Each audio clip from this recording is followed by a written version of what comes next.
नमस्कार, जय शिवराय, जय भीम. माझ्या तमाम गिरणी कामगार आणि वारस बांधवांना सप्रेम नमस्कार.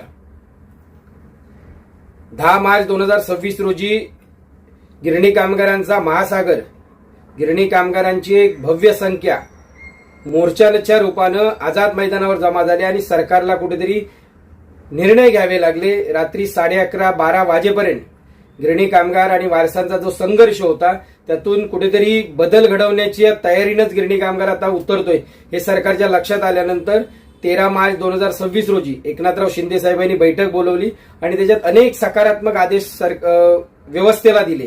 प्रशासकीय व्यवस्थेला त्या पद्धतीचे त्याने आदेश दिलेले आहेत आणि त्याच्यावर आता हळूहळू प्रक्रिया चालू व्हायला लागली. समिती गठीत झालेली आहे. पुन्हा विविध बैठका अप्पर सचिव यांच्या माध्यमातून घेतल्या जात आहेत, मग एनटीसीच्या असतील. आणि हे मात्र गोष्ट गिरणी कामगारांसाठी सकारात्मक हा प्रवास सुरू असताना एका साईडून, दुसरीकडे मात्र गिरणी कामगारांची ओटीपी घेऊन जी काय फसवणूक होत होती मध्यंतरीच्या काळात, हा प्रकार खूप वाढल्यानंतर विविध ठिकाणी तशा तक्रारी झाल्या. गृहनिर्माण मंत्री एकनाथराव शिंदे साहेबांकडेही आपण त्या पद्धतीची तक्रार केली होती, अप्पर मुख्य सचिवांकडेही केली, म्हाडाकडेही केली आणि या सर्वातून हा प्रकार काही काळ थांबला.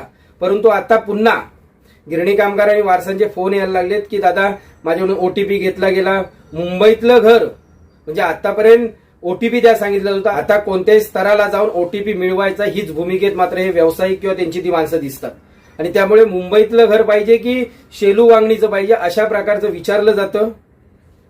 साहजिक आहे, माझा कामगार वारस मुंबईतलं घर पाहिजे बोलणार, व मुंबईतल्या लॉटरीत तुमचं नाव टाकतो, ओटीपी द्या, अशा पद्धतीचे सांगूनी फसवणूक केली जाते.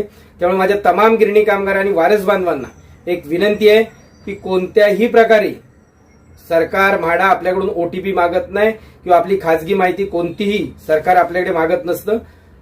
कोणतीही कागदपत्र सरकार आपल्याकडे मागत नाही आणि त्यामुळे गिरणी कामगार आणि वारस बांधवांनी अशा कोणत्याही फोन कॉलला बळी न पडता आपला कोणताही ओटीपी असेल, आपले कागदपत्र असतील, कोणतेही कोणाला देऊ नये, अन्यथा आपली फसवणूक मात्र निश्चित आहे.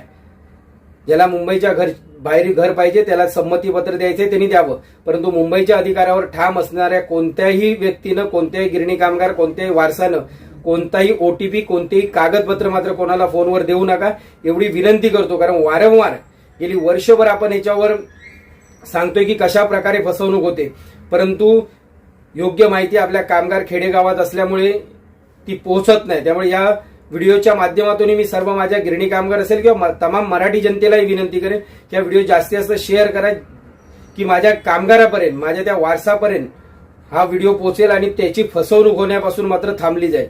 आणि त्यामुळे गिरणी कामगार आणि वारसांनीही एक आता लक्षात ठेवा, कोणत्याही प्रकारे यापुढे आपल्याला ओटीपी किंवा कोणतीही कागदपत्र द्यायची नाहीत. निश्चितपणानं बाकी जे काही विषय आहेत त्याच्यावर आपण बोलू, परंतु तुर्तास एवढंच सांगेन की कोणतीही आपली फसवणूक होणार नाही याची काळजी मात्र आपण घ्या. धन्यवाद. जय महाराष्ट्र.